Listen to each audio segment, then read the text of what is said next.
Years, he did it 4 times. Tonight, Walter Ray Williams Jr. can join him as the only 3-time consecutive champion in the finals of the Ebonite Challenge right here on ESPN. Welcome to beautiful Rochester, New York for the second of 4 Ebonite Challenge events. We're inside Marcel's Olympic Bowl here in Rochester, New York. Hi, everybody. I'm Mike Durbin. And tonight, we have 5 PBA champions vying for the Rochester title. In our opening match, we have 2 of the PBA's young lions. Contesting in our opening match, in 5th place, is a young player who is making his 7th championship round appearance this year, looking for victory number 3, Tim Criss. And his opponent is a former PBA Rookie of the Year with 4 titles of his own, Steve Hoskins. The winner of that match will take on our number 3 qualifier, the only left-hander on our telecast tonight. And he has 4 titles, and he's won all of them from the number 1 position. Tonight, he says it's about time to win from a different position, Jason Couch. And our number 1 qualifier is a young man from Kansas. He had high expectations when he came out on the PBA Tour, and everybody had those for him, especially when as an amateur in 1987 he won the ABC Masters Tournament. However, an injury slowed him down a little bit, but now he's healthy and back. Earlier this year, he won the PBA National Tournament, looking for victory number 3 here tonight, Rick Steelsmith. But the story tonight is our number 2 qualifier. He's the number 1 ranked player in the world and has been for quite a while. He's the first player to reach $2 million in career earnings. He's won 24 times. He's the reigning PBA Player of the Year. And if that's not enough, he's won the last 2 tournaments here in Rochester, trying for 3 in a row here tonight, Walter Ray Williams, who won this tournament in 1985. Marcel Holman is with him now. Thank you very much.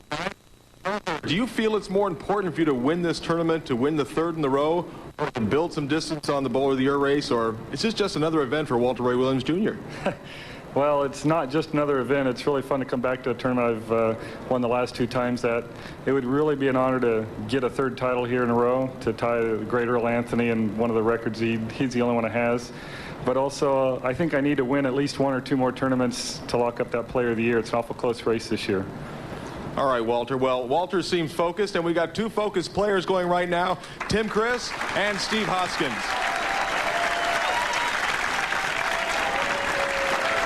And Hoskins on the left, Criss on the right. Tim Criss, who's affectionately known as Turtle, will open the match. And the reason the players call him that is because when he came out, he threw the ball so slowly. He likes the nickname, though. He's from Maryland, rooting for the Orioles in the championship game tonight.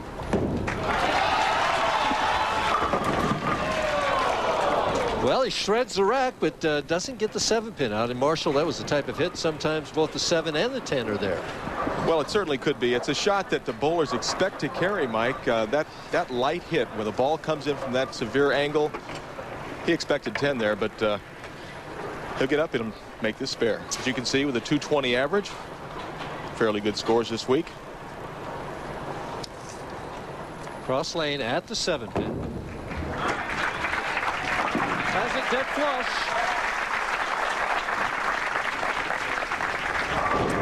Steve Hoskins is from Tarpon Springs, Florida.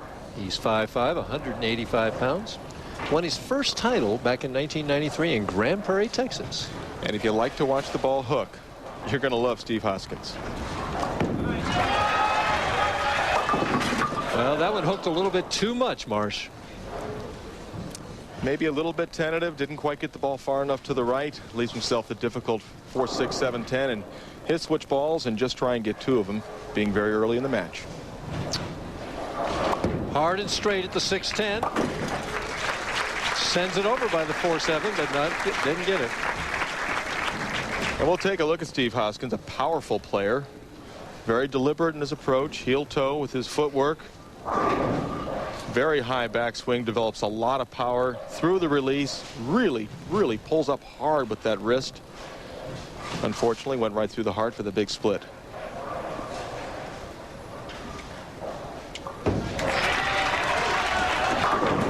Well, the overcorrection, the 1-2-4-8. And you see it so often, Mike, when a bowler goes high on one lane, he makes that adjustment on the wrong lane. Now we'll take a look at Steve Hoskins once again with that very, very high backswing. Look how far to the right this ball goes. And just doesn't have a chance to recover, Mike. Did you see where he slid? He slid in the left gutter. Slid in the left gutter and almost threw the ball in the right gutter. At the spare. And important for him to make that spare as he shows a little emotion right there.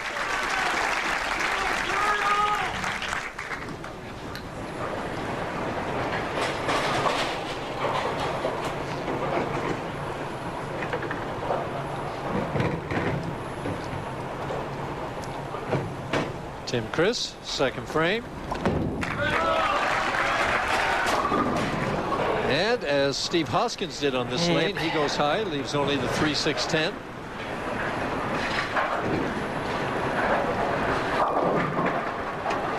So does he take another ball and throw it straight, or does he use this ball and hook it into it? Well, he's staying with the same ball that he threw for his strike, so I think he's going to just move in a little bit deeper and use his strike shot. Move about 5 or 6 boards left on the approach. Use the strike shot to make this spare.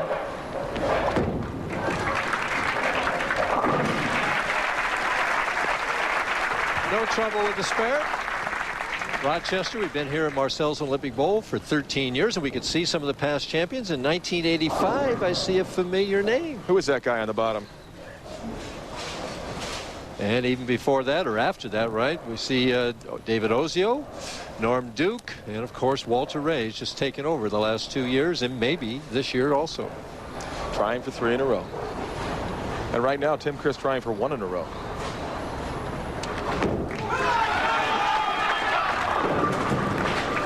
The 2-8, does that ball just quit at the pocket? Nah, it wasn't very good. We take a look at his wife, Sherry, who's going, come on, Tim. A couple more.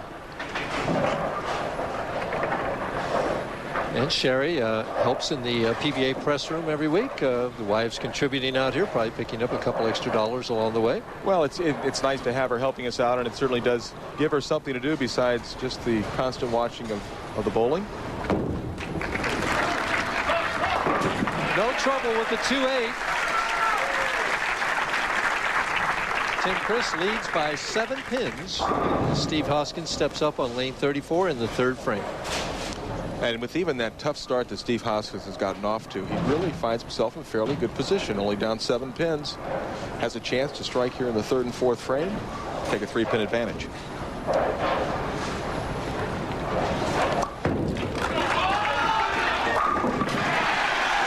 Mike, I saw more loft on that shot. He extended further out onto the lane. That delayed the roll of the ball. We'll take another look at the shot. Now watch at the bottom of the release as he really sends this ball way out onto the lane. Really projects the ball out onto the lane wonderfully from just inside the 5th arrow, about out to 7 board. Would you say that again? Well, from inside the 5th arrow to out to 7 board. I know, it was hard. How many boards is that? It's too many to count. But not an uncomfortable shot for Steve Hoskins.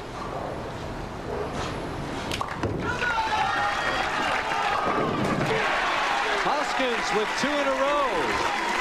After 3.5 frames, Steve Hoskins has a minuscule 3-pin lead. Tim Criss, though, is a striking machine when he gets going. Will he get going? We'll find out when we come back right after this. Recently it was asked, is bowling really a sport? Does it really take persistence and endurance to knock down a few little pins? Is bowling even worthy of coverage on national TV? We know the answers to questions like these, and some people, they just wouldn't understand.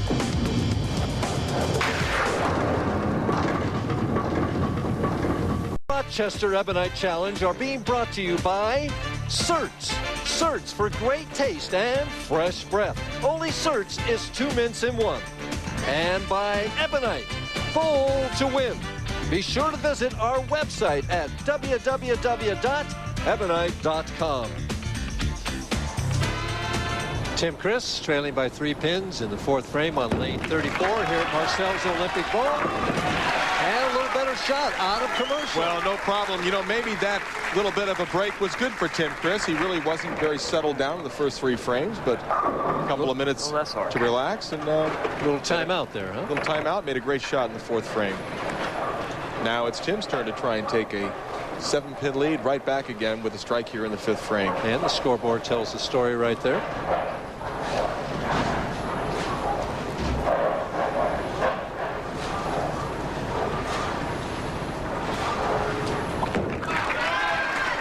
Hold it. Oh, and a great break for Tim Criss as he trips that 4-pin out. Now I want to understand this. He says, hold it, and that ball did. Yeah, well, he throws the shot. It's going out to the right. Now watch as it hooks back into the pocket. It hooks out, Mike. And a friendly little kick knocks the 4-pin out, and a little reaction. Oh, thank you. Well, it puts it back on Hoskins, who is now trailing by 7 pins, can once again take a 3-pin lead with the strike here. And has it. The PBA has a line of merchandise created by Munsingwear, which features the hot new PBA logo. A variety of merchandise is available. That includes jackets, leather coats, long and short sleeve shirts and sweaters.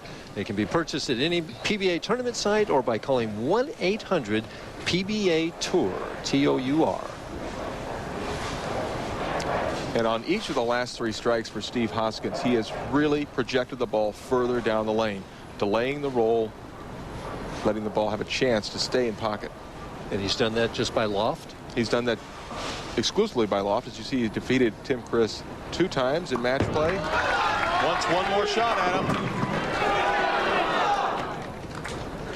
Doesn't get the friendly kick of the 4-pin. He could sort of motioned with his arm that he turned that ball a little bit early. Is that what that meant?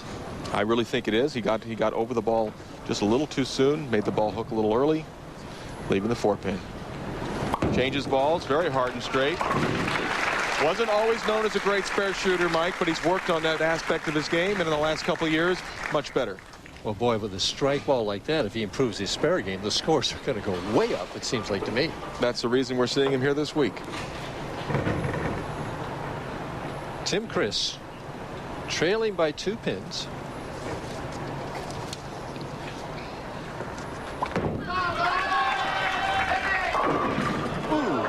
Good shot, leaves the flush 4-7. Sherry can't believe it. She thought that ball was a strike.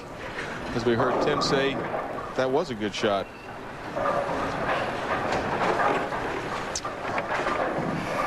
He doesn't switch balls, Marshall. Same ball at the 4-7. Same ball. He's going to hook at this shot. You know, his bowling goals, Tim Criss's bowling goals, just to make a living as a professional bowler.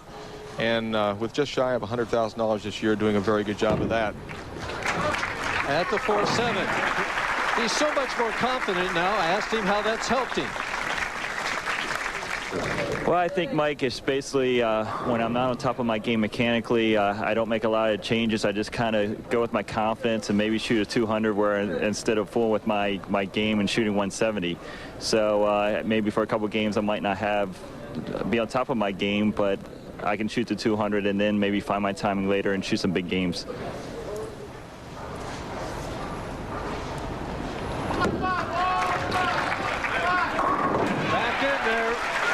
Tim Criss with a strike in the 7th frame.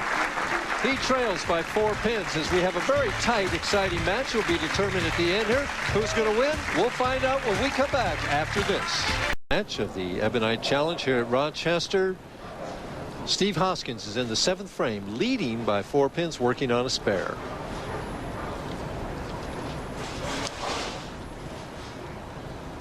Mike, Steve Hoskins' goal to be one of the best players on tour, not just to make a living out there. And a perfect shot.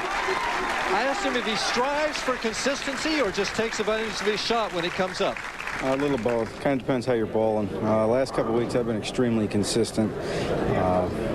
You know, but obviously when you throw the kind of ball I throw, when you get it, you better take advantage of it because that's how you're going to win. Well, right now he has an opportunity to take advantage of this strike and increase that lead from 4 pins to 14.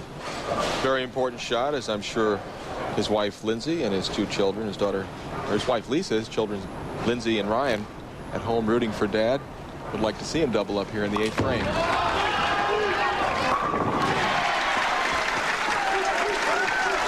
A little fire there. He's an excitable young man.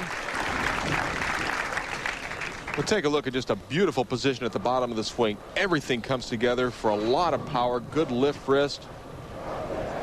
And how about a reaction from Steve? Big reaction from Steve.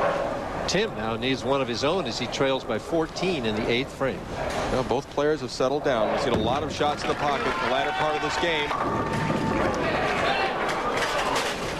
Another good shot. Last time the 4-7, this time the 4-pin. You heard him say he thought that was enough. And what he meant by that was he thought he moved far enough to the left. As we'll take a look at the pin level. Almost trips out the 4-pin. He made a move, Mike Durbin. Wasn't quite enough. Trouble is, it may be too late now. So he goes at the 4-pin. 9th frame, trails by 14. There's the scoreboard right there. Steve Hoskins looked in, seems to have this match in hand. Chris, big strike, needs a strike for sure in the 9th frame here. Well, very important shot here. If he does not strike here, it takes a lot of pressure off Steve Hoskins, although Hoskins still needs to fill frames. But if Tim Criss can strike in the 9th frame, he could set up a possible 223 game. And that would force Hoskins to either strike in the 9th frame or double in the 10th.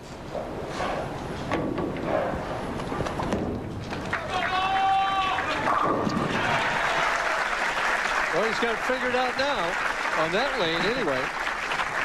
I'm not sure what that wry smile is about. Maybe Sherry knows. Well, I think he heard some noise in the middle of his approach, but he went ahead with the shot and made a good one anyway. Yeah, those noises never bothered me either, Mike. I know they never did. Your concentration was impeccable. Thank you.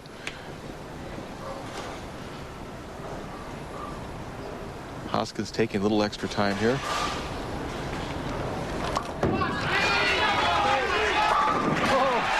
That's just awesome.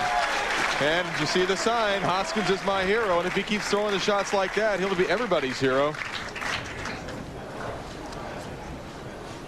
Well, our scorekeeper, Dave Smart, has informed us that he needs 7 spare and a strike to lock up the win. Some of the coming up stops next week, the Mobile One Classic in Bay City, at Bay Lanes in Bay City, Michigan. Then we go on for the Ebonite Challenge at Woodland Bowl in Indianapolis, Indiana.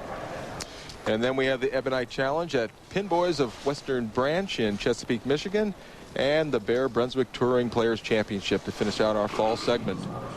And I gather you're going to bowl the last 3. I'm going to be bowling in Indianapolis, Chesapeake, and in Pittsburgh. So try my hand at throwing the ball for a few weeks. Oh, good.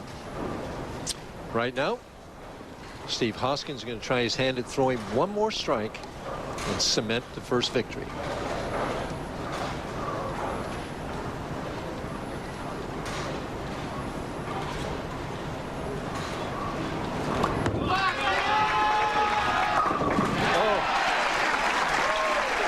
Well, he is really fired up, Mike, and you know if you need a mark to win a match, especially for a guy that hooks the ball like that, the best kind of mark is just to throw that strike. Now he'll just work on keeping his momentum. Well, Tim Criss bowled a good game. Could have had strikes and the 6th and the 8th. Right now, Steve Hoskins just wired in.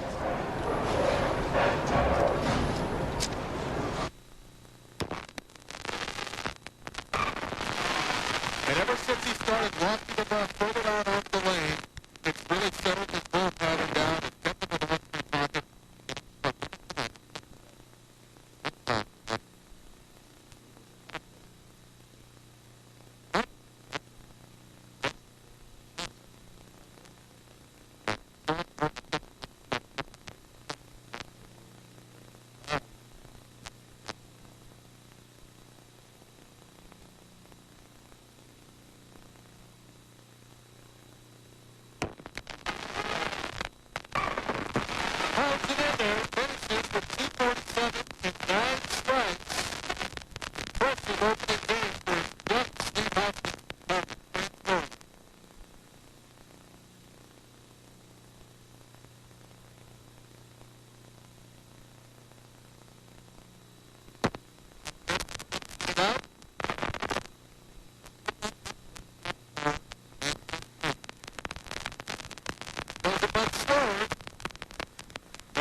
trying to across the hand.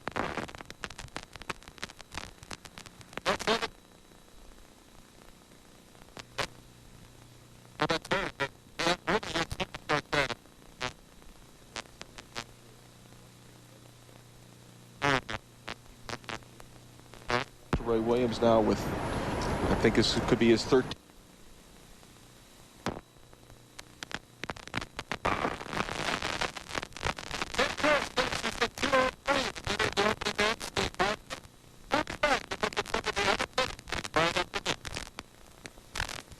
Several other people made money this week. Now let's take a look at our top finishers here in Rochester. In 6th place, Doug Kent. He's a local favorite from nearby Canandaigua, New York. He just missed. Parker Bone III, with his $3,000 check, he inches just $5,000 away from his first $200,000 season. Brian Goebel, he likes it in warm Tucson, Arizona. He's won there 3 different times. Ernie Schlegel, the Iron Man, has bowled in more PBA tournaments than anyone in the history of the PBA, with almost 800. And Del Ballard Jr., he's just a PBA National Championship away from becoming the 5th Triple Crown winner and the 2nd Grand Slam winner.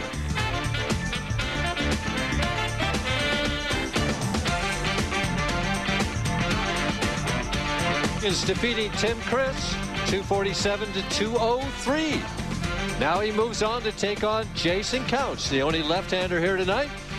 Ought to be a good match between 2 of the PBA's young lions. Who'll win, we'll find out when we come back after these important messages. Bowl in Rochester, New York.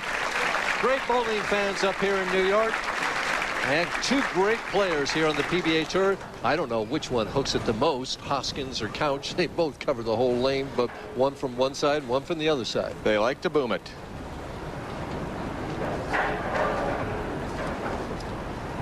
Hoskins starting the match on lane 33 after a very, very impressive finish in his opening match.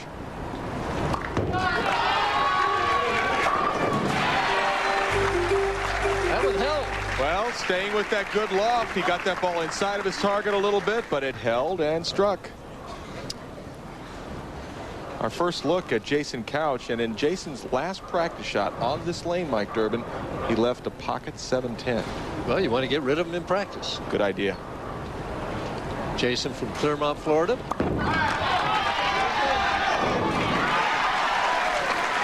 710 there. Now we see the power of Jason Couch.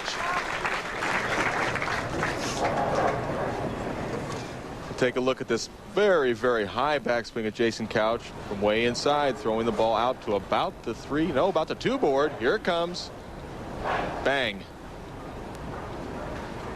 And he likes it. A little fire in his blood. Jason was the 1992 PBA Rookie of the Year. And of course, Steve Hoskins was the 1989 PBA Rookie of the Year. So, for an early double. oh, the 0-3-7. Happens a lot with players that hook the ball a lot. The ball comes in very, very late.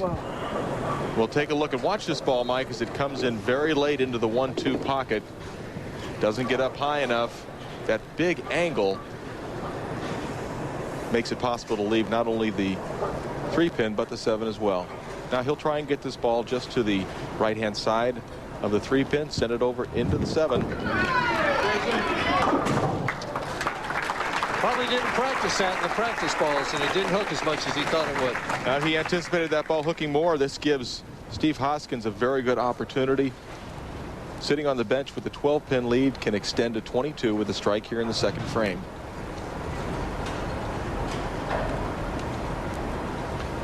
Is this where they can talk a little bit about this?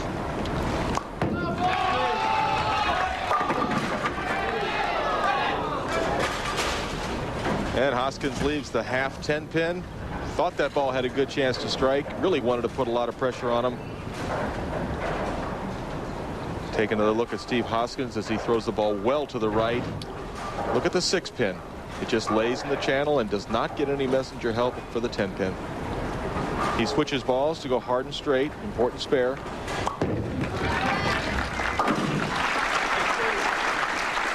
The latest PBA Tour news is available now on the PBA Information Hotline. You get current news and scores for the pros and an interview with the tournament champion here just 45 minutes after the telecast. All you have to do is call 1-900-420-4PBA. The charge is just $1.49 per minute. And we see 114 people here entered. Overall average was 204, 208 to cash, and not too big, 212 to make the match play. Very demanding condition this week, and I'm really kind of surprised by that first match and how high the scores were. As we can see, Steve Hoskins with 21 career 300 games.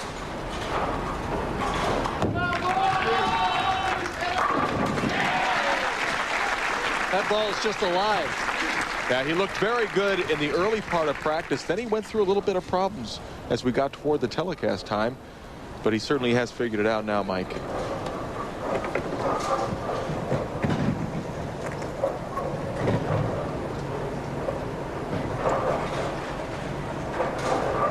Jason defeated Steve Hoskins in match play, but he wants to defeat him right now. Pretty shot there. 3 rackets. And it's Dexter, on footwork by the pros, by Dexter. Dexter shoes, that is. We take a look at his footwork, heel toe in the first few steps to keep himself slow. We can see a very, very nice slide and the foot fairly perpendicular to the foul line.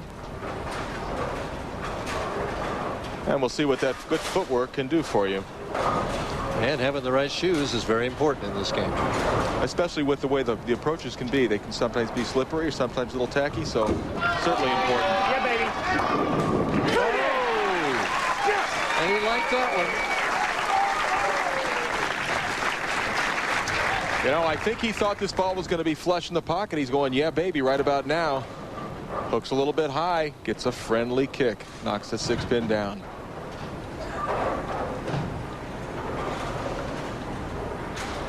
Hoskins leading by 2, can increase it to 12 with a strike here in the 4th frame.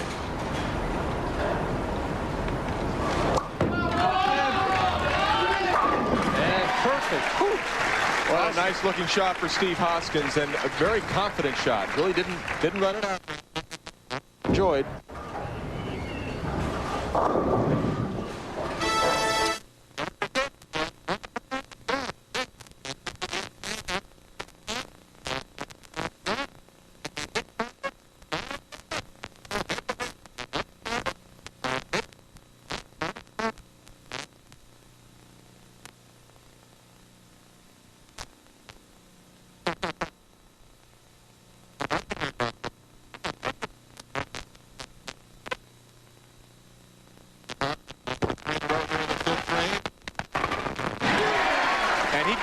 One right there because he knew it. But it stopped hooking. Boy, it just, as they say, hooked out right at the pocket. Very fortunate for Steve Hoskins as he puts a lot of pressure on Jason Couch. Jason finds himself 22 pins down as he enters the 5th frame.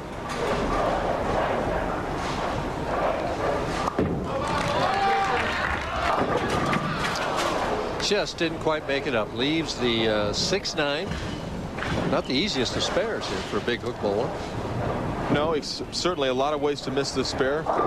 Needs to be a little bit careful. We'll take a look at the reaction of the pins. Just a little light in the pocket, a little heavier. That would have mixed the pins around.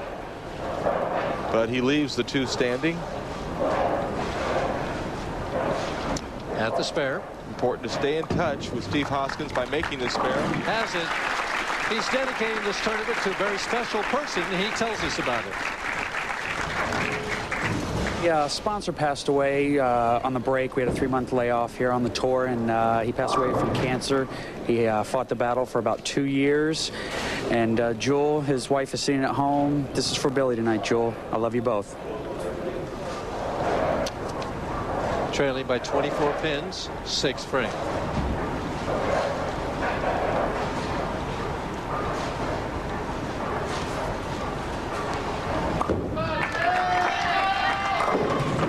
And again, the 3-7.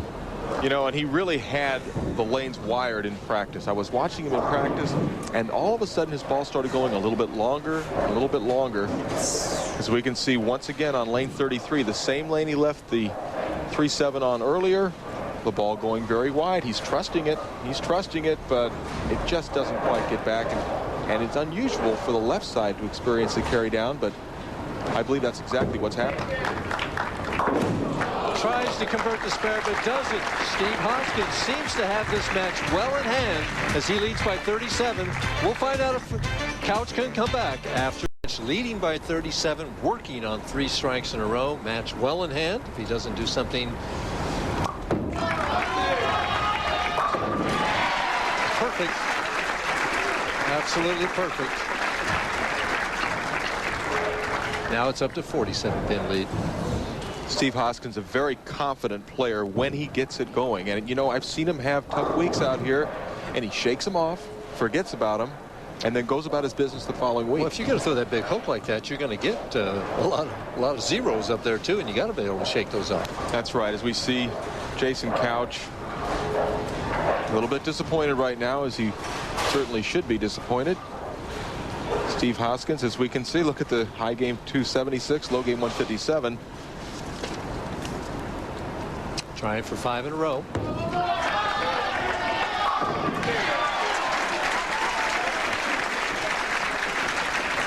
Looks unbeatable right now. Well, he's certainly not to be denied right now. Steve Hoskins with 5 in a row with a big 57-pin lead. And if Jason Couch is going to have any chance in this match, he has got to start stringing strikes, starting with one right here in the 7th frame.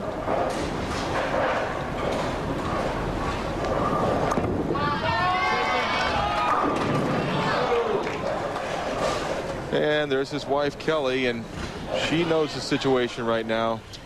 Yep, not too happy about the whole thing right now.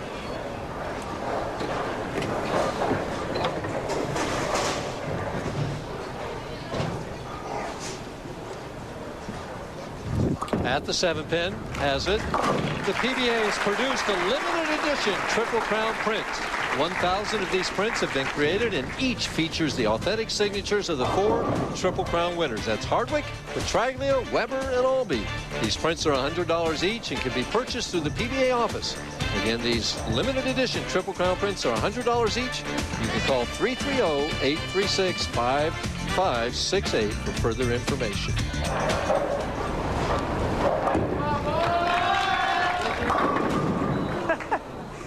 Well, it's funny at this point. Is nothing will go right in a short game like this for Jason Couch. Yeah, he looked like he was in such good command of the lanes earlier in practice, but having problems here in the match. There's his career earnings approaching $400,000.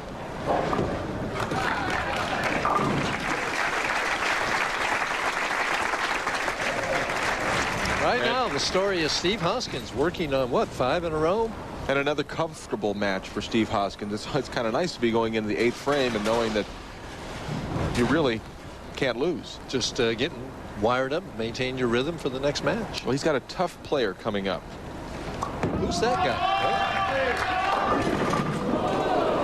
Well, just as we say, he's in great command. He leaves the 4, 6, and 7 pins. Let's see if he lifts the ball out on the lane. If he gets that good loft out on the lane, well, he does, but maybe a little slower.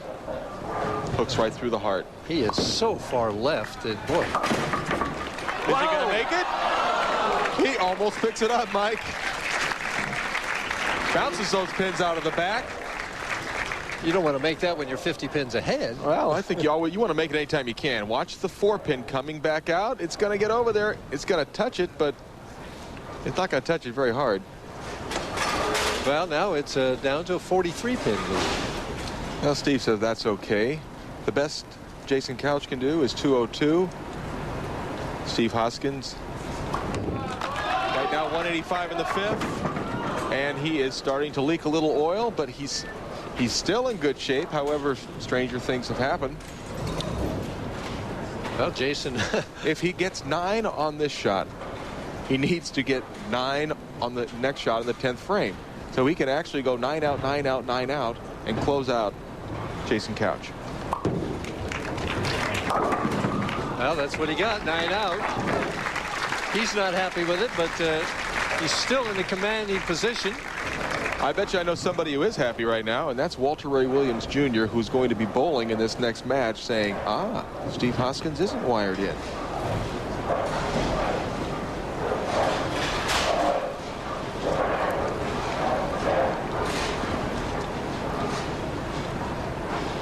Ninth frame.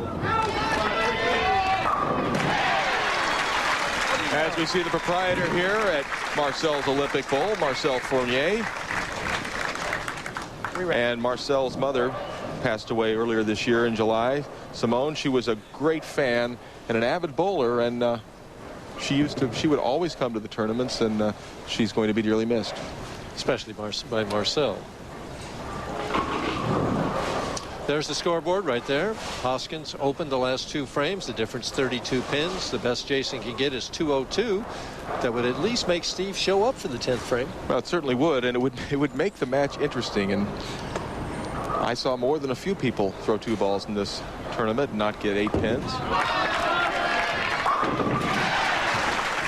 Well, still alive.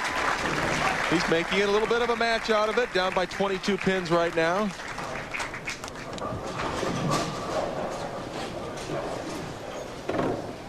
Second ball in the 10th. This one puts him in the 200 category.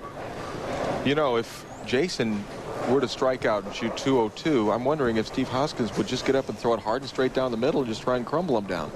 Yeah, thinking that you need 9 on 2 balls. That would be the intelligent thing to do, wouldn't it?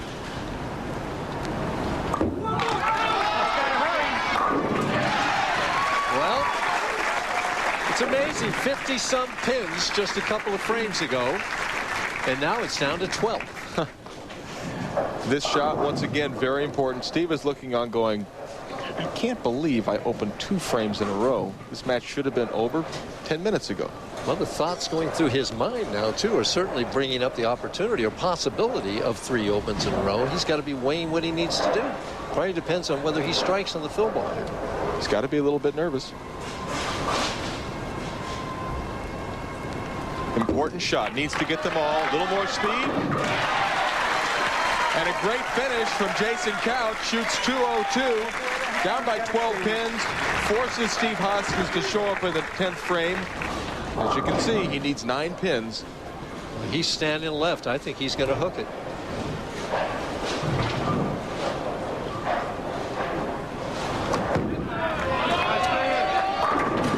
That's enough right there. There's 9. Thank you. I don't think Steve's real proud of these last 3 frames, but he says, hey, that's okay. I got the job done. I'm going to bowl against Walter Ray Williams Jr.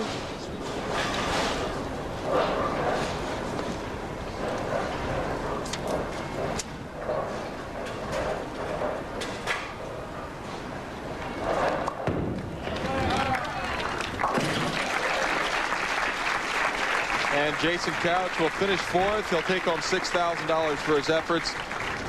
Still a very good week for Jason. And we want you to be sure to stay tuned for the Ebonite Challenge sweepstakes. They'll be coming up right after this match, where an amateur player will have an opportunity to throw a strike to qualify for a Ford truck. So don't go away. Steve Hoskins finishes with 213. He's the winner. 213. Jason Couch 202 in a close match. Stay tuned for the Ebonite Challenge. Back to Marcel's Olympic Bowl in Rochester, New York for the 2nd Ebonite Challenge. Before we get to the semifinal match, let's take a look at the Ebonite Challenge sweepstakes. Last night, an amateur bowler's name was drawn here at Marcel's Olympic Bowl. In a minute, she'll draw another name from fans throughout the country. If she throws a strike, both will qualify for the grand prize drawing of a Ford F-150 truck. And you can enter by visiting your local bowling center or pro shop for more details. Now, let's go to Marshall and tonight's contestant. Well, thank you very much, Mike. I'm here with Margie Waters. And Margie, congratulations for being chosen as this week's participant in the Ebonite Challenge. But before we get started, why don't you pick a ticket out of the ticket mixer and get yourself a pin pal. Okay. Get this little. She's digging deep. Okay, we have Raymond Spratt from Indianapolis, Indiana. and he got this at Don Mitchell's Pro Shop. Now, Margie, you told me earlier you do not bowl in the league, No, I don't. but you're an avid bowler. Yes, I am. And are you feeling pretty confident? You think you've got a good chance? Very confident. She's very confident. All right. Well, Margie, let's get on your way. Take that new Ebonite werewolf ball, and use the new shirt ears, and let's throw a strike. Thank you. Now, If she does throw this strike, she'll be in the running for that new 1998 Ford F-150 pickup truck. It's got a hook a little bit. Come on. Oh. Well, congratulations. You still get the ball, and it was a great try. I hope you had a good I time. had a wonderful time. All right. Thank you. Back to you, Mike. Thanks, Marshall. That concludes the second Ebonite Challenge sweepstakes. There will be 2 more. The next in 2 weeks from Woodland Bowl in Indianapolis, Indiana. You can sign up for your chance to throw a strike and be eligible to win the new Ford F-150 truck. Or like Raymond Spratt, you can receive your entry form at your local bowling center or pro shop and be a pin pal. The third sweepstakes will be October the 29th, and the grand prize drawing will be held in Chesapeake, Virginia on November 5th, where somebody will definitely win that Ford. Just one more way Ebonite helps you bowl to win.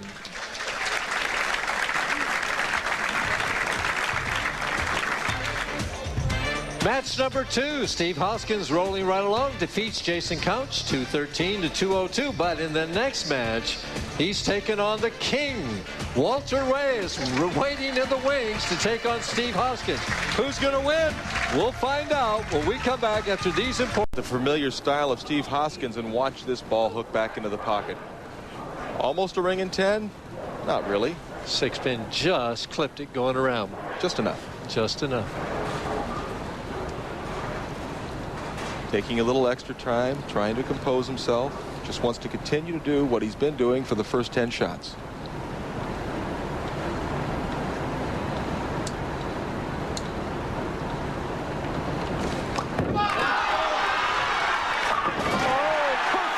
Another great shot for Steve Hoskins.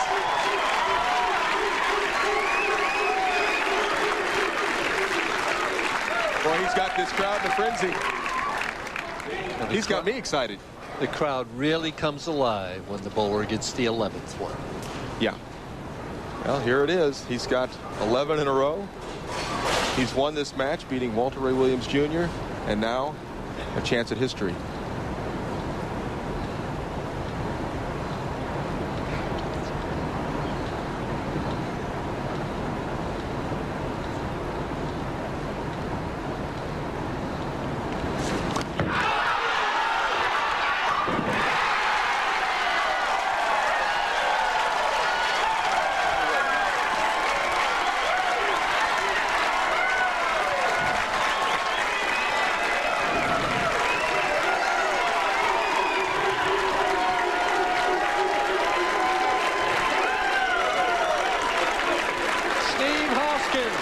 The 11th 300 game in PBA history, did it in classic form.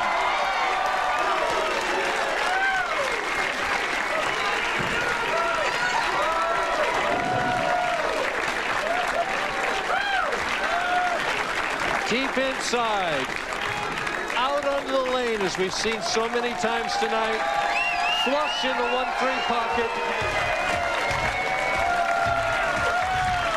Steve Hoskins on top of the world has another game to bowl, but before that, we'll be back to talk to him about 300 games after just bowled 300 in the semifinal match, and right now he's with my partner, Marshall Holman.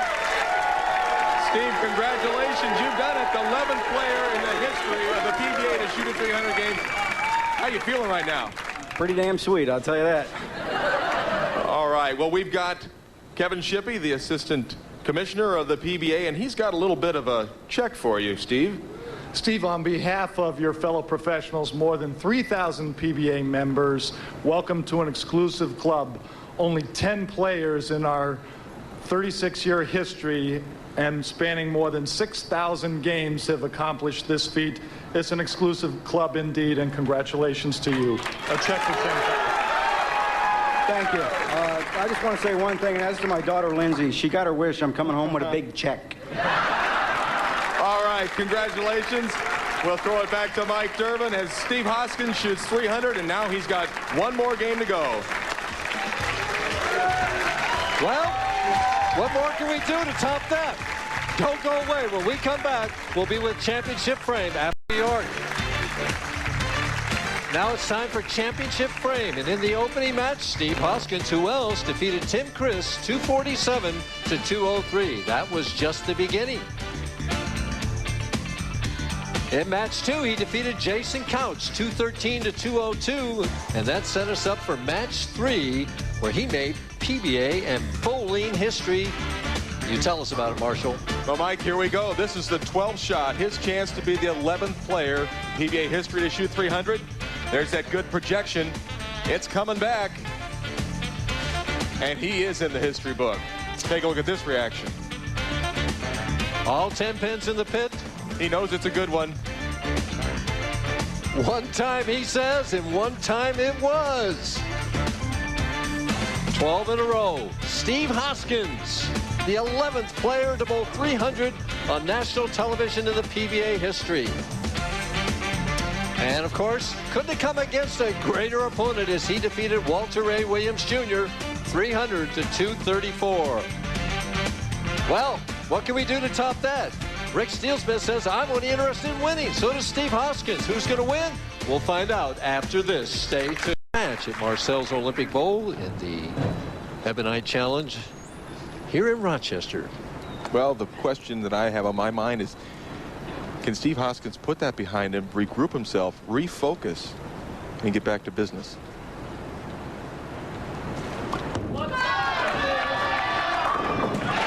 I suppose so. Sure did on that shot.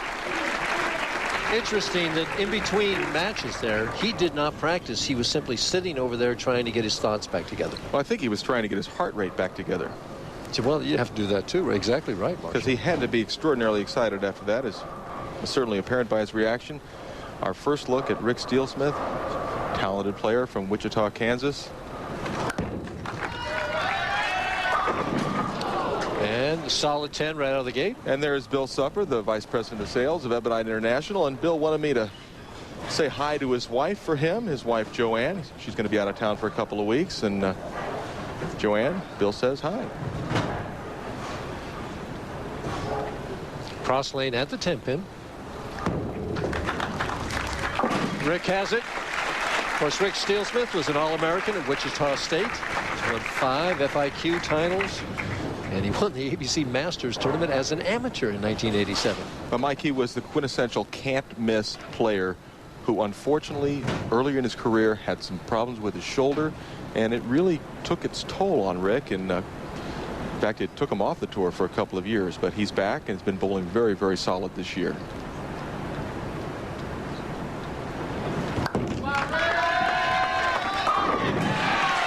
Now, Rick Steelsmith hooks the ball quite a lot, but he looks like a dead straight shooter compared to Hoskins. Well, he's not trying to. He can hook the ball even more than that if he wants to, but he's not trying to play the big hook. This is the shot that got him here. This is the shot he's going to stay with. Okay. Hoskins for a quick lead.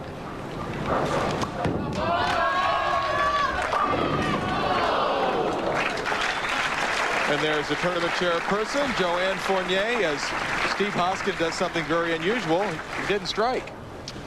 Well, he's just glad that that 10 pin didn't stand on the 12th shot. First spare in a while. Can he handle it? You betcha. Dead center.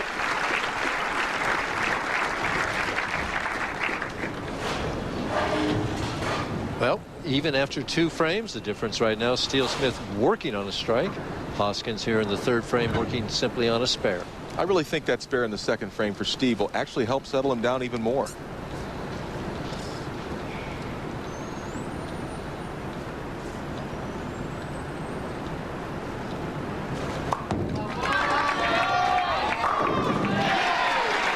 Knocks out the 10. Rick Steelsmith with the opportunity to take a 10-pin lead in the third frame with a strike here. And of course, Rick earlier this year won the PBA National Tournament. That was his first singles victory ever. And it came a lot longer than most people would have thought. Once again, that shoulder problem really took him out of contention for many years, but he's back. And there's a power strike for Rick Steelsmith. Gives him a quick 10-pin advantage here in the third frame of the championship match.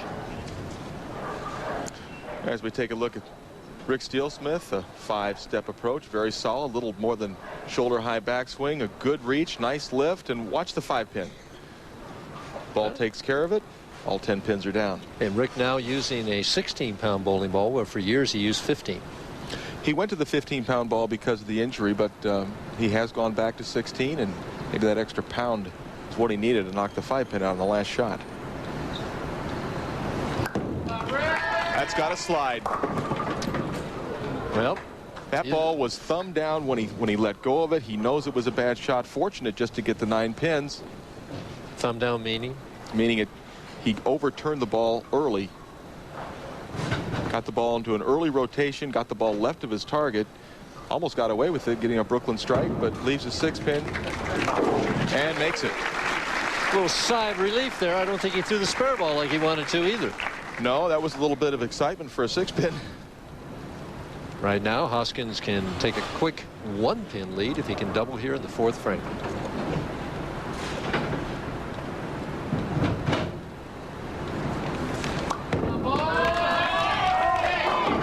Oh, and it crept high. The 4-7-10. First time he's missed the pocket in a long time, and he has a full penalty. Yeah, it looked like that could have been, that was 2 mistakes. A little slow with his ball speed and certainly left of his target. Does he give this a shot, Marsh? I think Steve probably will. He does give it a shot. And he pays the penalty on a strike. He loses a couple extra pins in count. You can see this first ball he threw never got far enough to the right. And with the ball hooking as hard as it is toward the pocket, the split is almost inevitable. Right now has to put it back together here. Fifth frame, lane 33, trailing by 23 pins.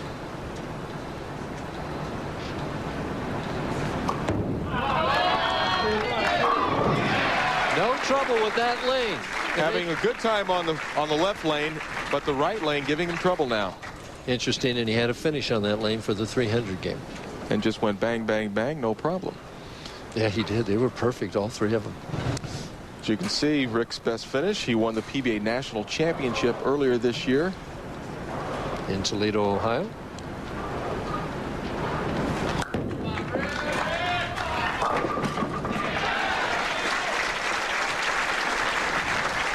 And it's Dexter is the footwork of the pros. So now let's check out the footwork of the pros by Dexter Shoes. As we take a look at Rick's 5-step approach, very steady in his first few steps and really powers into that 5th step.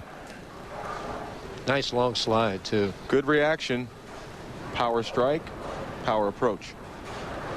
That brought to you by Dexter Shoes. Leading by 23, can bump it up to 33 here.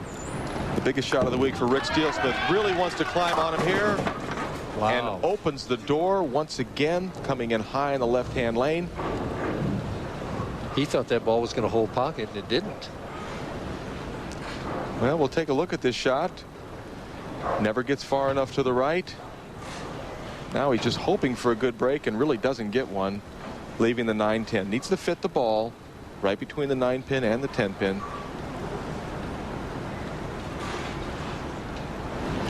To keep that 23-pin lead, and he does it. Perfect shot. Not only does he save that lead, but he keeps momentum on his side, Mike. We'll take a look at a perfect split conversion. Goes the harder ball, puts it right between the 9 and the 10, and a great reaction. Steve Hoskins working on a strike and cut it to 13 on his tough lane. And again high, just can't get it back together right now. Well, he's kind of lost that right-hand lane now, and I'm not sure he knows exactly what he needs to do.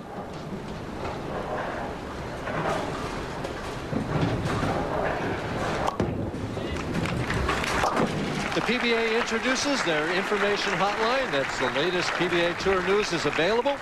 Current news, scores for the pros. Await your calls 24 hours a day, and there'll be a chat with the winner of this game 45 minutes after airtime. Just call 1-900-420-4PBA. The charge is only $1.49 a minute. So if Steve can bail this game out, you can ask him about that 300 game.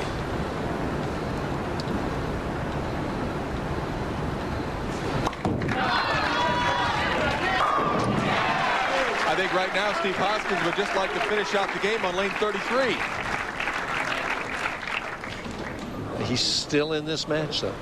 Oh, he certainly is. You know, we have Steve has 3 frames to go. Rick Steelsmith has 4 frames. 23-pin lead right now for Rick Steelsmith. Working on a spare. Made that 9-10 split in the 6th frame.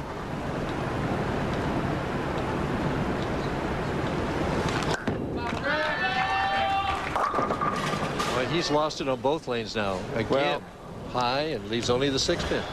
I don't know if it's so much he's lost it as he just lost that shot. He did not make a good crisp delivery. He was a little tentative. Didn't allow the ball to get out to the right far enough. Fortunate just to leave the 6 pin. Shouldn't be any problem. As the spare, we talked about his shoulder injury. I asked him what it was and how it is now. I tore a ligament in my shoulder back in '88, and I had surgery in '89, and went through the rehab and everything. In the last couple years, it's finally started to feel better, and I haven't had any problems for at least 18 months or 2 years. Right now, his only problem is trying to get the ball in the 1-3 pocket. Yeah, he's leaving the door open for Steve Hoskins. Even though Rick has a 22-pin lead, Steve Hoskins working on a strike can cut into it after this shot by Rick. Well, at least he says to himself, all right, I didn't strike, but I'm back in the pocket. I'm back making good shots again. His lead now 21 pins. Needs to take that hard ball, pick up the 10 pin, and then we'll see what Steve Hoskins can do in the 8th and 9th.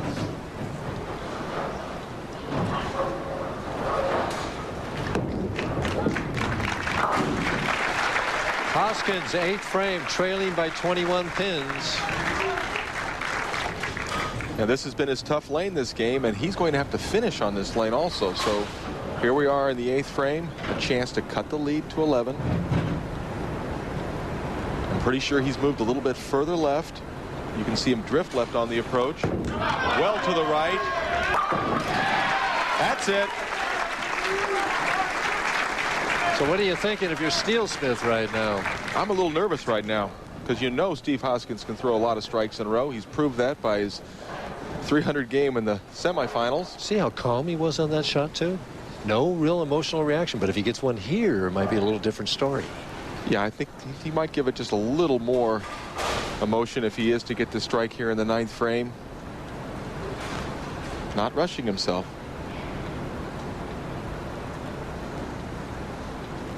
This to cut the lead to 1.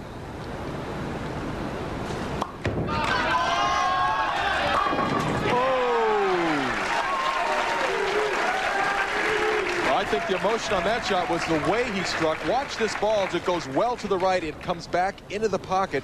Take a look at the 6 pin, Mike. Just nudges out the 10. That's what got him excited. Well, now he's only trailing by 1. Steelsmith's got to respond to the challenge. And he needs to make a good, crisp shot. If Rick strikes out, he wins. There's the first one. Rick Steelsmith, a possible 227. Steve Hoskins, a possible 226. Steelsmith has his own fate in his hands. And again, lots of things possible here. Either player can win, a tie. Oh, certainly a tie is definitely very much a possibility. Steve Hoskins takes a look at the scoreboard.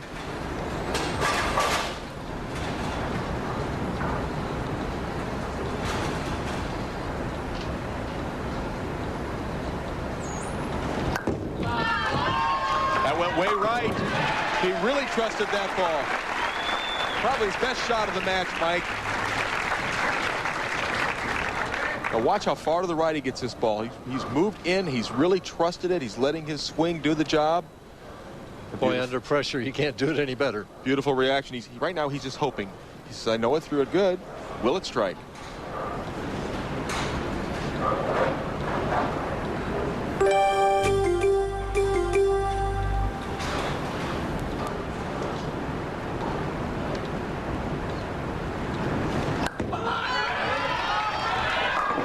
Oh my gosh, a great shot, but leaves the 10-pin.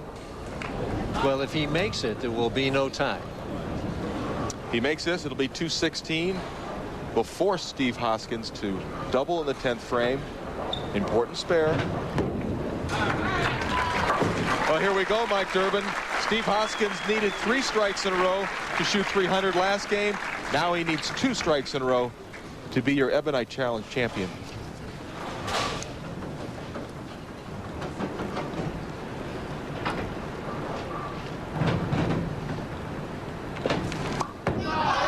Gave it room. Oh, and it struck.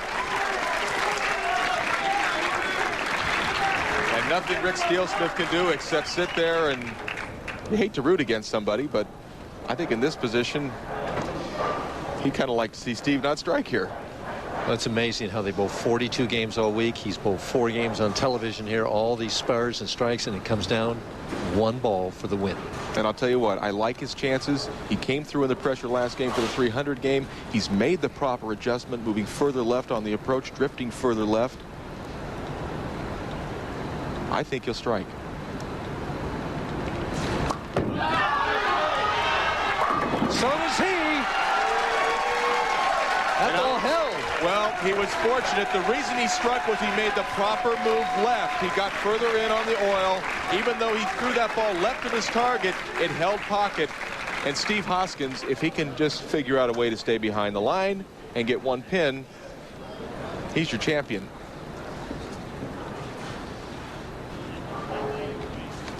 And that's enough right there. Hoskins is the winner. We'll be back to take a look at our winner and receive his check and trophy right after this. Don't touch that remote. Ebonite Challenge are being brought to you by Halls. We're going to work. And by Ebonite, Bowl to Win. Be sure to visit our website at www.ebonite.com. A performance of a lifetime. Steve Hoskins is the winner. A check from Bill Supper right there, Vice President of Sales of Ebonite, and the trophy from Marcel Fournier. For Marshall Holman, this is Mike Durbin saying so long from Marcel's Olympic Bowl in Rochester, where, of course, Steve Hoskins is your champion. Be sure to join us next Wednesday for the Mobile One Classic from Bay Lanes in Bay City, Michigan. Stay tuned now for Shell's Wonderful World of Golf with Nick Faldo facing Tom Lehman. This has been a presentation of ESPN, the worldwide leader in